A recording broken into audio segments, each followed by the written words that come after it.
Olá! O objetivo desse capítulo é revisar os conceitos tratados no Laboratório de Física 1 sobre organismos infinitivos e propagação de incertezas e auxiliá-los na resolução das questões deste capítulo. Questão 1. Anote na tabela 2.1 os valores das massas, diâmetros e volumes com as respectivas incertezas dos corpos de prova. Então, nessa questão, você vai anotar as massas e os diâmetros e os comprimentos dos objetos cilíndricos, né, de cobre, latão, inox e alumínio. Aqui nessa tabela 2.1, eu apresento para vocês os valores que eu medi, né, para os corpos de cobre, latão, inox e alumínio. Nota que eu tenho duas casas decimal de incerteza na massa, quando eu meço ela em gramas, duas casas nas medidas do diâmetro e do comprimento, né? Ambas as medidas do diâmetro e do comprimento têm a mesma incerteza de 0,05, porque ambas foram medidas com o paquímetro. Tá? Não necessariamente o resultado que vocês vão obter vai ser exatamente igual a esse, mas vai ser muito próximo. É dessa forma que você deve apresentar o resultado final. Em uma tabela, né, contendo a legenda, ali, valores das massas, diâmetros e comprimentos dos corpos de prova, as medidas com suas respectivas incertezas. Importante notar que o mesmo número de casas decimal que eu tenho na incerteza é o mesmo número de casas decimal que eu tenho na grandeza. Por exemplo, ali na massa do cobre, 100,00 mais ou menos 0,01. Questão 2. Utilizando os valores dos diâmetros e comprimentos descritos na tabela 2.1, determine os volumes dos corpos de prova com as respectivas incertezas. Apresente os resultados em uma tabela. Bom, como resolver a questão 2? Bom, em primeiro lugar, você tem as medidas do comprimento L, a medida da massa M e a medida do diâmetro D. Esses corpos possuem um formato cilíndrico. Logo, o volume é dado ali pela equação 1, né? V, o volume, é igual a πr ao quadrado vezes L. R é o raio e L é o comprimento. No entanto, você não mediu o raio, você mediu o comprimento. Desculpa, o diâmetro. Em vez de você dividir o diâmetro por 2 e colocar nessa equação, é melhor que você coloque o valor do diâmetro e proceda um único cálculo no final. Então a gente sabe que o raio é metade do diâmetro, dado pela equação 2. Então, substituindo a equação 2 na equação 1, nós chegamos na equação 3 e, por fim, a equação 4. Ou seja, o volume é π vezes o diâmetro ao quadrado vezes L dividido por 4. Além de calcular o volume, você também vai ter que apresentar a incerteza desses volumes. Dado pela equação 4, a gente vê que o volume é uma grandeza indireta, ou seja, uma grandeza que é obtida por meio de cálculo. Logo, a incerteza da grandeza volume deve ser utilizada a propagação de incerteza para obter a incerteza. Na equação 5 ali, nós temos a incerteza aproximada, ou seja, é aquela incerteza que a gente utiliza o procedimento de aplicar ln na equação 4 e chegar na equação 5. Na equação 5, a incerteza do volume, dada ali por σv, é igual ao volume que multiplica duas vezes a incerteza do diâmetro pelo diâmetro, σd por d, mais a incerteza do comprimento pelo comprimento, σl por l. Ambas as incertezas do comprimento e do diâmetro, σd e σl, são iguais a 0,05 milímetros. Elas são iguais porque foram medidas com o mesmo tipo de equipamento, nesse caso, o paquímetro. Para calcular o volume e a incerteza dos volumes, eu sugiro que vocês utilizem um programa de cálculo, por exemplo, Excel, BROffice ou LibreOffice. Na sequência, eu vou mostrar para vocês como fazer o cálculo do volume e da incerteza do volume utilizando o software Excel. Para calcular o volume dos corpos de prova utilizando o software Microsoft Excel, o primeiro passo é você colocar as informações que você mediu dentro do software. Então, a gente tem aqui na coluna A as informações da massa, né? Aqui eu já coloquei a unidade da massa, que é grama. A incerteza associada em cada massa, então eu deixei a incerteza separada em outra coluna, isso vai facilitar muito o cálculo. O diâmetro aqui na coluna C, a unidade de diâmetro é milímetro, e ele tem duas casas decimal, tá? O comprimento está aqui na coluna D, também em milímetros. E como a incerteza do comprimento e do diâmetro são as mesmas, porque foram utilizados o paquímetro para fazer a medida, está aqui a incerteza 0,05. Como a incerteza do comprimento do diâmetro tem duas casas, a medida do comprimento do diâmetro também tem que ter. Assim acontece com a massa. Bom, vamos calcular o volume, então. Então, nessa coluna aqui, eu vou dizer que essa coluna vai ser o volume, né? Isso em unidade de milímetros cúbicos. Eu vou colocar aqui MM3, né? A gente sabe que o correto seria esse 3 ser sobrescrito, mas para facilitar, né, só a gente lembrar que isso tem unidade de milímetros cúbicos, eu vou colocar MM3. Depois, na resposta final, você tem que colocar de forma correta. Então, nessa célula aqui, na célula G3, eu vou começar a calcular o volume. Então, para isso, eu vou usar aquela equação, a equação 4 que a gente viu no slide anterior. Então, vai ser igual, aqui eu vou ter π, né, vezes, aí eu tenho o diâmetro ao quadrado, então o diâmetro está na coluna C3, aí A ao quadrado, fecha o parênteses, vezes o comprimento, que está na coluna D3, dividido por 4 e Enter. Então, ele já calculou o volume. Agora, a gente precisa calcular a incerteza do volume. Bom, essa incerteza também tem a unidade de milímetros cúbicos, né? A incerteza de uma grandeza tem a unidade da grandeza. E agora a gente vai usar a equação 5. Então, vai ficar igual o volume que multiplica. Vou abrir um parêntese, vou abrir mais outro. 2 vezes a incerteza do diâmetro, que está na coluna E3, dividido pela medida do diâmetro, fecha um parênteses, mais, vou abrir um outro parênteses, a incerteza do comprimento, que também é 0,05, está na coluna E3, dividido pelo comprimento, que está na coluna e linha D3. Fecha um parênteses, fecha mais outro parênteses. E dou um Enter. Agora, nota que eu tenho muitas casas decimais e eu tenho que saber qual delas vai ficar, porque eu só vou colocar algarismos significativos. Para isso, a gente utiliza a regra do primeiro não nulo.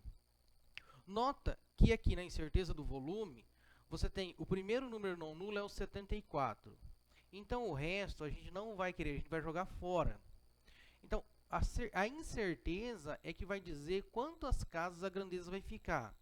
Porque a incerteza só vai ficar o número 74. Eu vou diminuir, eu vou arredondar esse número aqui. Ó. Eu posso vir nessa opção aqui, ó, diminuir casas decimais, e diminuindo, clicando, até ficar somente 74. Só que como aqui na incerteza não tem nenhuma casa decimal, aqui no volume também não pode ter. Então, eu vou diminuir também para ficar com o mesmo número de casas decimal, nesse caso nenhum. Agora, o que eu vou fazer? Uma vez que eu calculei para o primeiro, basta eu selecionar as duas células, clicar nesse cantinho e arrastar, e ele calcula pelo restante. Nota, pessoal, que coincidentemente as incertezas ficaram iguais, tá? Não necessariamente precisava ser o mesmo, tá? A gente vai ver aqui, ó, se eu voltar um pouco a casa decimal, eu vejo que o arredondamento, né, levou, né, a regra do primeiro não nulo levou a deixar elas ficar com 74, ok? Então, agora a gente vai apresentar esse resultado na forma de uma tabela. Como você deve apresentar esse resultado para ficar correto. Uma vez que você calculou o volume e a incerteza do volume, da forma como mostrada nesse slide, que você deve apresentar o resultado. Então, ali para o cobre, para o latão, inox e alumínio, os volumes são muito próximos, as medidas deles são muito próximas. Tá? Essa incerteza mais ou menos 74, não necessariamente vai ser igual para todos, né? Esses resultados são os resultados que eu medi, então cada um de vocês vai ter um resultado próximo disso, mas não precisa ser exatamente igual. Questão 3. Com base nos valores das massas e dos volumes, determine as densidades dos corpos de prova com a respectiva incerteza. Apresente o resultado em uma tabela. Bom, para isso, a gente vai precisar saber como calcular a densidade. A densidade, aqui representada pela letra grega ρ, é dada pela razão entre a massa e o volume. Ou seja, ρ é igual a m por v, dada ali pela equação 6, onde m é a massa e v é o volume. A massa, a gente vai pegar os dados obtidos na questão 1 e o volume, os dados obtidos na questão 2. Além da densidade, que você vai utilizar a equação 6 para calcular, você precisa também apresentar a incerteza da densidade. Logo, como a densidade é uma medida indireta, a incerteza é obtida por meio da propagação de incerteza. Nesse caso, eu utilizei o método da incerteza aproximada. Então, a incerteza da densidade, representada na equação 7 pela letra sigma ρ, é igual à densidade que multiplica sigma m por m mais sigma v por v. Sigma m é a incerteza da massa, ou seja, a incerteza da balança, e sigma v é a incerteza do volume, aquela incerteza que você calculou na questão anterior. Vamos ver agora como podemos calcular a densidade e a incerteza da densidade utilizando o programa Microsoft Excel. Para calcular a densidade, vamos voltar à tabela do Excel onde calculamos o volume. Bom, então aqui eu vou ter que calcular a densidade e a incerteza da densidade. A densidade a gente sabe que é massa sobre volume. Então eu vou colocar aqui na célula J3 igual massa, né, que está ali na célula A3, dividido pelo volume que está na célula G3. E Enter. Bom, como feito, a densidade aqui, eu tenho a massa que está em gramas e o volume em milímetros. Então, a densidade é gramas por milímetros cúbicos, né? Volume em milímetros cúbicos. E agora eu tenho que calcular a incerteza da densidade também. Vou usar a equação 7. Então, eu tenho aqui igual a densidade vezes, vou abrir um parênteses, abrir mais um, incerteza da massa, coluna B1 pela massa, ou B3 pela massa, célula A3, fecho parênteses, mais, abro um parênteses, incerteza do volume, célula H3, dividido pelo volume, célula G3. Fecho um parênteses, fecho mais outro parênteses. Bom, nota que o Excel fez o seguinte. Quando eu calculei a densidade, ele mostrou esse valor em decimal, 0,00876,027. E a incerteza, ele mostrou em notação científica. Esse E a menos 5 significa que esse valor é 5,7798 vezes 10 a menos 5. Ou seja, tenho aqui na densidade decimal e na incerteza notação científica. O que eu vou fazer? Eu vou botar os dois como notação científica. Então, seleciono os dois, vou aqui na opção onde está aparecendo geral e vou escolher aqui científico. Bom, colocou os dois aqui em notação científica. Porém, ele colocou expoentes diferentes. E isso não está certo. A gente tem que deixar, ou eu vou deixar tudo como 10 a menos 5, ou tudo como 10 a menos 3. Eu vou escolher a própria, deixar tudo em 10 a menos 3. Então, o que eu vou fazer? Eu vou aqui nessa coluna, eu vou dividir ambos os valores por 10 a menos 3. Então, quando eu dividir ambos os valores por 10 a menos 3, na unidade, eu vou ter que aparecer aqui, ó, 10 a menos 3 gramas por milímetro cúbico. Essa vai ser a unidade, porque eu estou dividindo todo mundo por 10 a menos 3. Então, eu vou colocar aqui igual o valor da densidade dividido por 1e a menos 3, certo? E também vou dividir a incerteza por 10 a menos 3. Então, vai ser K3 dividido por 1e a menos 3. Aí eu garanto que tanto a incerteza quanto a densidade estão com o mesmo expoente na notação científica.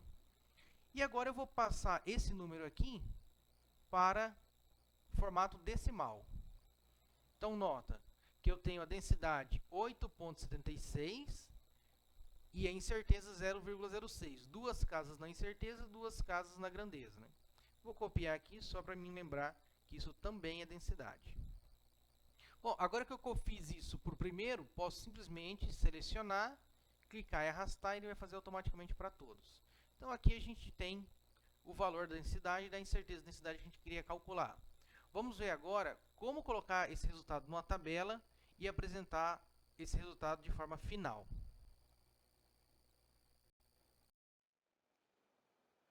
Nessa tabela está apresentados os valores das densidades dos corpos de prova com a incerteza. Tá? Aqui eu escolhi representar tudo em 10 a menos 3 gramas por milímetro cúbico. Tá? É importante, pessoal, que vocês coloquem O mesmo número de casas na incerteza, o mesmo número de casas na grandeza. Tá? Nota ali ó, que o 10 a menos 3, o 3 está sobrescrito. Grama barra milímetro cúbico. O 3 desse milímetro também é sobrescrito. Então é dessa forma que você deve apresentar o resultado da questão 3. Questão 4. A tabela 2.2 apresenta os valores mais aceitos, valores de referência, para as densidades dos materiais que compõem os corpos de prova.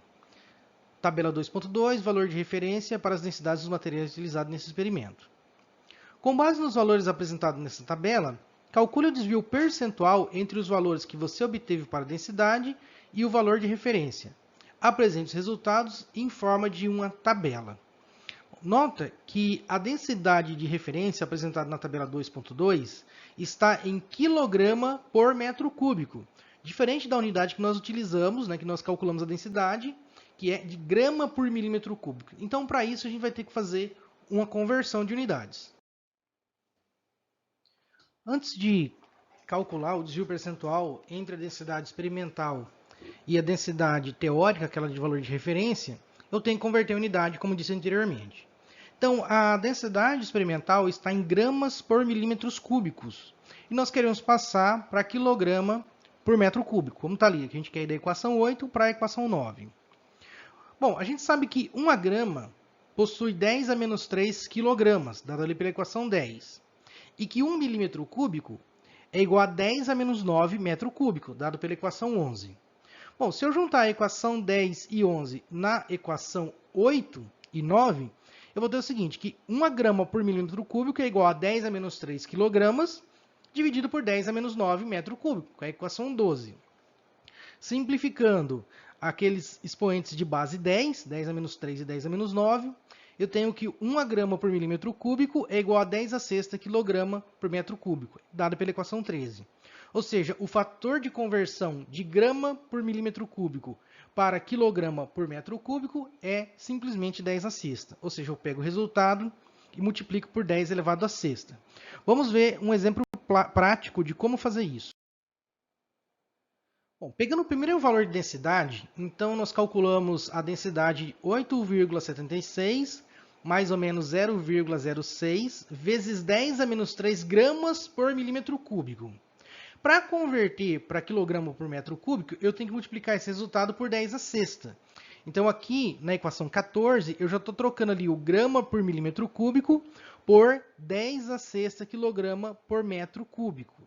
Então eu tenho aqui o 10 a menos 3, na equação 14, que multiplica o 10 a sexta, como está ali do lado esquerdo da equação 15, está em vermelho.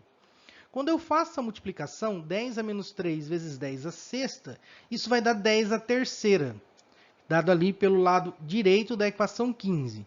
Ou seja, o que era grama por milímetro cúbico passou a ser quilograma por metro cúbico. Ou seja, 10 a terceira é 1000.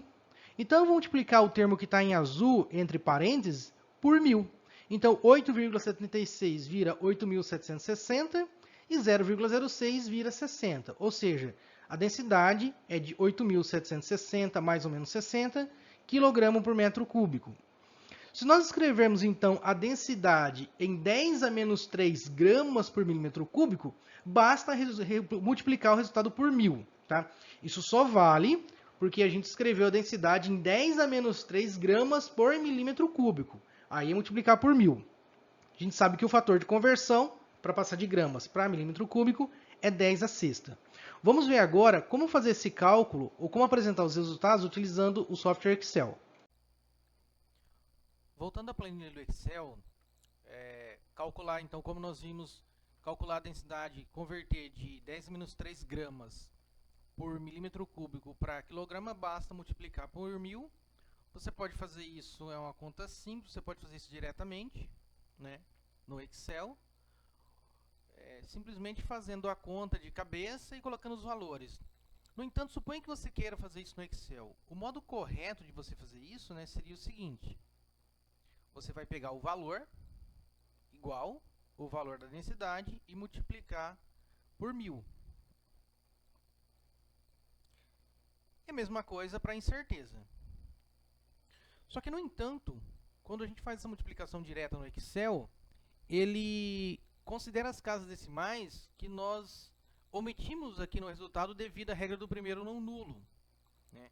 Se a gente fizer isso daqui, repetir isso para todos os valores, ó, nós vamos ver que 8,49 virou 8.488. Ou seja, 8,49 seria 8.490. Então, não 8.488.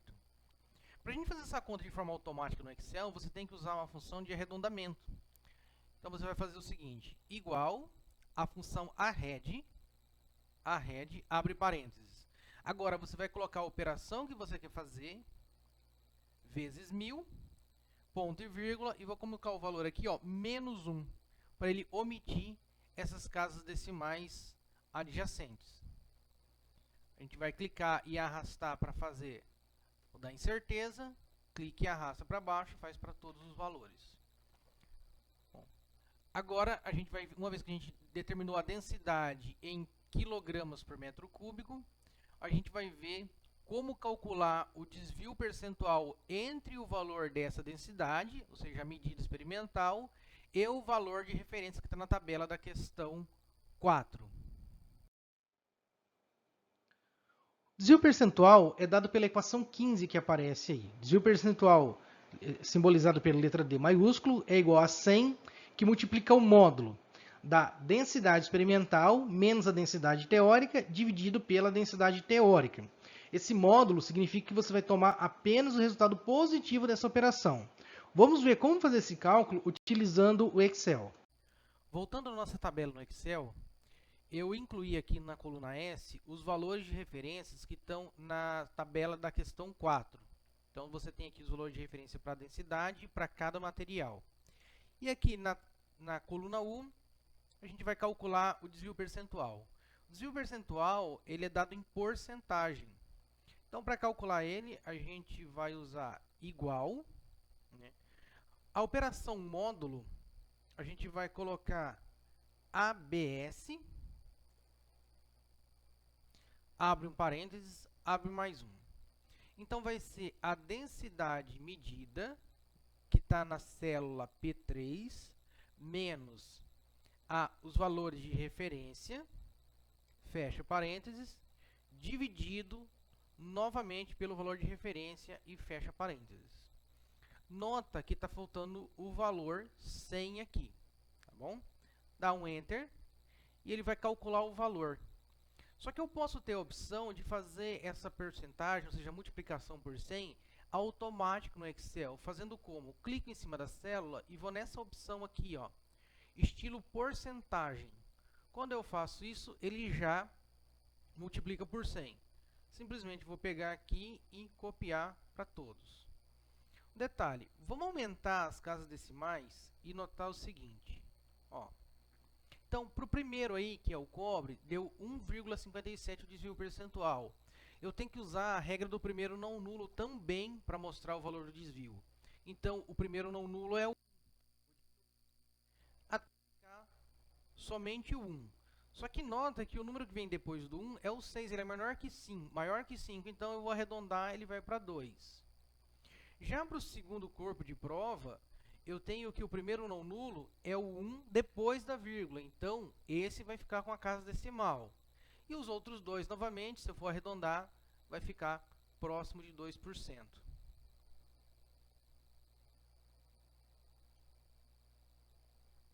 Bom, agora, o que a gente vai fazer? Agora eu vou mostrar para vocês como você apresentar o resultado da questão 4.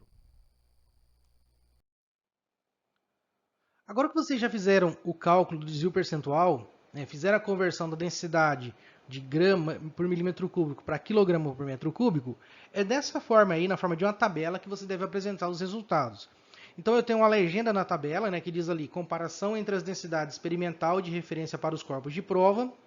Tenho a primeira coluna, que é o nome do material, a segunda, que são os valores da densidade experimental, com a incerteza em quilograma por metro cúbico. A terceira coluna, a densidade dos valores de referência, também em quilograma por metro cúbico, simplesmente só copiei do enunciado do exercício. E na última coluna, o desvio percentual, respeitando o número de algarismos significativos, que a gente utilizou a regra do primeiro não nulo para apresentar os resultados. É dessa forma que você deve colocar na folha de resposta. Espero que esse tutorial possa tê-los ajudado na resolução das questões do capítulo de propagação de incerteza. Qualquer outra dúvida, me procure no horário de atendimento. É muito importante que você não entregue a folha de respostas antes de tirar todas as dúvidas e ter certeza que você acertou tudo. Um abraço e até a próxima aula.